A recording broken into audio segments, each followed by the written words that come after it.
Behind me, I have the 2022 Hyundai Kona N, and in a lot of first drive reviews, all you hear are the good things about this vehicle. The look, the driving dynamics. I mean, hell, it's a pretty good looking car, and we've covered in the past, it's a ton of fun to drive. But if you're going to be spending nearly $35,000 on this car, you need to know the full picture, and that includes the bad. So in today's video, we're going to be talking about the 5 things that I hate about the Hyundai Kona N. And why should you trust me? Well, I've put nearly 5,000 miles on that car and I've modified it in an attempt to fix the things that I don't like. So in this video, you are getting an owner's perspective of what not to like about the Kona N. Let's dive in. For $35,000 to $36,000, you'd be hard-pressed to find an SUV that's as fun to drive as the Kona N. But all is not paradise when it comes to this car, and the first thing that is wrong with it is the suspension. Now, Hyundai calls it electronically controlled, but these are adaptive dampers that have multiple settings. In their comfort mode, which you'll find in Eco or Normal, this car is relatively bumpy, jostles even on expansion joints on the highway, and you can feel most, if not all, potholes and road imperfections. In Sport or in N mode, where you have this car set to full kill, if you have a filling, it's coming right out. This car bumps all over the place. Now, folks might say, hey T, this is a sporty car. Of course it's going to be a little bumpy, but cars like the GTI, cars like the Civic Type R that also have adaptive suspension manage that fine balance between comfort modes and sport modes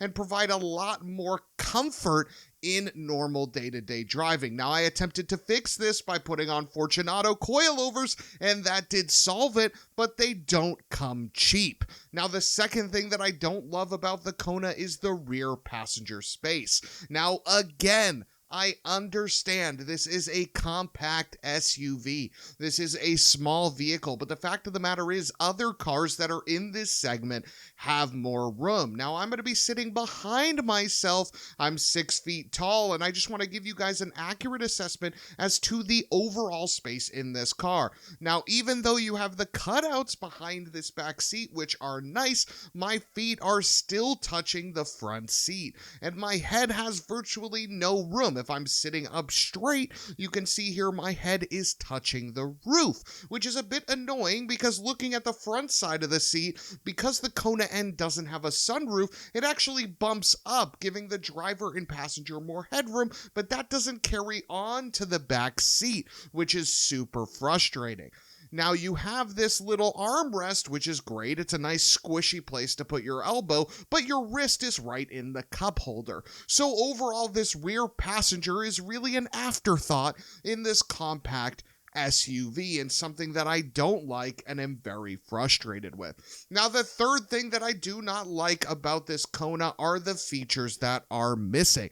In this 2022 model, we have cruise control and lane keep, but we do not have radar cruise. Now, Hyundai solved this problem for 2023 model Kona N's, giving those adaptive cruise, but for whatever reason, 2022 Hyundai Kona N's do not get the more advanced cruise control in spite of having lane keep. Pretty weird that that feature was missing on this car's original launch. It doesn't feel like it was well thought out, which is kind of annoying.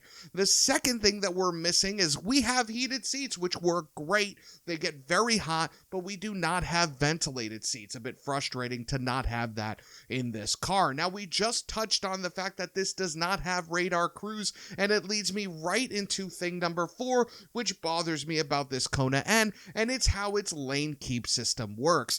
Now, Hyundai calls this lane follow, where the Hyundai is attempting to follow the lane and guide you along the lines. Now, this is not a hands-off system like a Super Cruise or Blue Cruise. You have to be attentive, you have to be aware, but it's supposed to keep you in the center of the lane, and what it ends up doing is ping-ponging you all over the place. You can see the wheel consistently adjusting to the left, to the right, and there's no real excuse. The lines are very defined, and there's a vehicle in front that is in the center of the lane, and it's just bouncing to the left, bouncing to the right, and it's really a poor experience. Now, what I do like, though, about about this system is that you have the ability and the functionality to have it turned on without having cruise control turned on.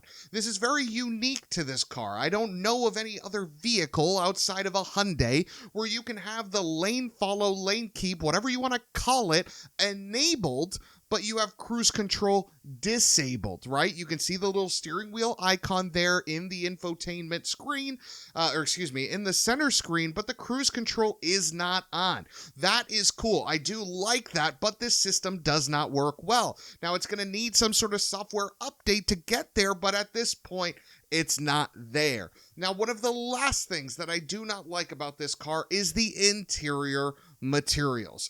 The places where it really matter, it's fine. The steering wheel is nice, the padding is nice, the thumb grip is nice, the buttons are great, the entire steering wheel is solid. All of it is great. The infotainment is solid, we love it, big wide screen, all the buttons, all the knobs, but the rest of the materials, literally the rest, are all garbage. Let's start with the door panel. Just take a listen to everything outside of this squishy place where you would put your arm. Everything else is scratchy hard plastic. Take a listen.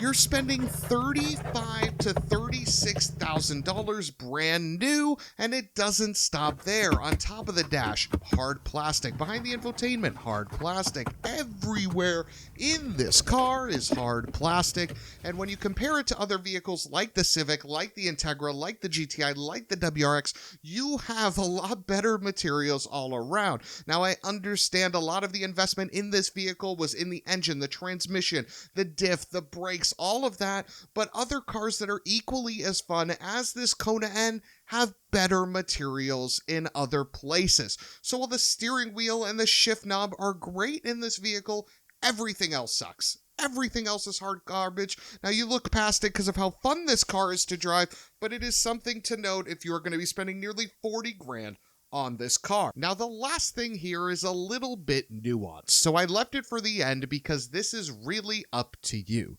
Now, it doesn't matter how much money Hyundai has spent developing their N brand, making an amazing engine with a phenomenal transmission, with a great differential, the brakes, the whole nine, the entire package, the look, all of that. Because of just one thing, it is looked down upon as subpar compared to the rest of the segment. Because of one thing, one measly little thing, this car isn't held in the same regard as an Acura, Volkswagen, a Subaru, or Honda, and it's the badge. Because this car is a Hyundai, unless you're in the Hyundai echo chamber, this car is looked down upon by other vehicles. It doesn't matter that this car is faster than a Civic Si. It doesn't matter that it is more fun to drive than a GTI. It doesn't matter that it is more practical or more efficient than a WRX. Because of that badge on the front, it is looked down upon as a tier below in the eyes of many. So if that is something that matters to you, this is not the car for you at this point. That said, if you want a vehicle that gives you a fun to drive car in a beautiful package that stands out from a crowd, the Kona N is still a phenomenal option. And while it's not perfect, it's missing some features that just mind boggle me, like the radar cruise in the 2022 model, like the ventilated seats, and its suspension is a little bit stiff in stock form. It's still a tremendous car to drive, and if you're considering it, you should give it a drive. I'm Money Shift. We'll see you in the next one.